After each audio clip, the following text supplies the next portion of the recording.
নিশ্চয়ই ভালো আছো তোমরা। আমিও ভালো আছি। তোমাদেরকে আজকে একটা গাছ দেখানোর জন্য নিয়ে এসেছি।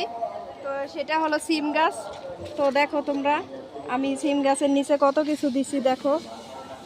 ডিমের খোসা, আলুর খোসা, জাম্বুরার খোসা, যা রান্না করার জন্য তরকারি আনে তরকারির সব খোসাগুলো এই জায়গায় দিছি, যাতে করে সিমের গাছটা অনেক হেলদি হয়, স্বাস্থ্যবান হয় আর অনেক সুন্দর হয়েছে। তোমরা মাশাল্লাহ বইলো। আর সিম হওয়ার পরে তোমাদেরকে আবার দেখাবো যে সিম হয়েছে কিনা। এবার আসো, তোমাদেরকে একটা ফুল গাছ দেখাবো, অনেক সুন্দর। দেখো তোমরা, এটার নাম জানো কি না? আমি নাম জানি না, আমি আমার ভাষায় মেস্তা ভাষা মানে মেস্তা ফুল বলি। আর সিলেটে গেছিলাম, ওই জায়গায় ট্যাঙা ট্যাঙা ফুল বলছে। তো তোমরা জানলে বইলো আমারে যে এটা কি ফুল।